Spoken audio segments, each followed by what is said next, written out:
Aprelin 3-də Ağcabədi rayon İcra Hakimiyyətində 2025-ci il üçün nəzərdə tutulan işlər və qarşıda duran vəzifələrlə bağlı tədbir keçirilib. Tədbirdə Ağcabədi rayon İcra Hakimiyyəti başçısının birinci müavini Xətai Zeynalov, Ağcabədi rayon İcra Hakimiyyəti başçısının müavini, sosial-iqtisadi inkişafın təhlili və proqnozlaşdırılması şöbəsinin müdiri Toğrul Bünyatov, idarə müəssisə təşkilatlarının rəhbərləri, bələdiyyələr, kənd inzibati ərazi dairələri üzrə icra nümayəndələri iştirak ediblər.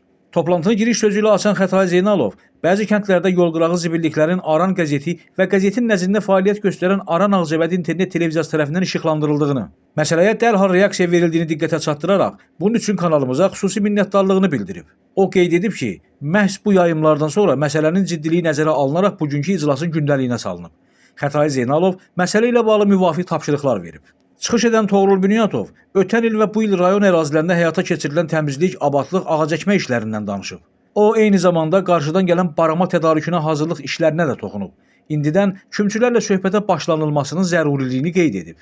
Azərbaycan Respublikası Müdafiə Nazirliyi tərəfindən müddətdən artıq həqiqi hərbi xidmətə sənəd qəbulunun davam etdirildiyindən söz açan Dövlət Məşğulluq Agentliyinin Qarabağ Regional Məşğulluq Filialının Ağcabədi rayon xidmət şöbəsinin müdiri Rauf Məmmədov bu barədə ətraflı danışıb. O, çıxışında sənəd qəbulunun həm elektron qaydada, həm də regional sənəd qəbulu mərkəzlərində olmaqla iki formada həyata keçirildiyini diqqətə çatdırıb.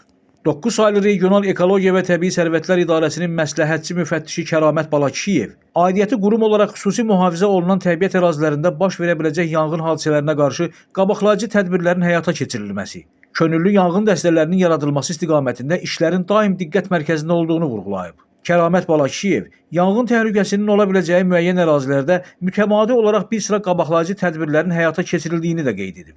Sosial-iqtisadi inkişafın təhlili və proqnozlaşdırılması şöbəsinin müdir müavini Muxtar Bağırov, yüksək gərginlikli elektrik xəttlərinin keçdiyi ərazilərdə yerləşən sahələrdə baş verən və istənilən halda baş verə biləcək yanğın hadisələrində hər kəsi maksimum diqqətli, ehtiyatlı olmağa çağırıb. Muxtar Bağırov eyni zamanda bu kimi hadisələrin bəribaşdan qarşısının alınması məqsədi ilə təsərrüfatçılar, fermerlər, ümumilikdə sakinlər arasında maarifləndirici söhbətlərin aparılmasının vacibliyini bildirib.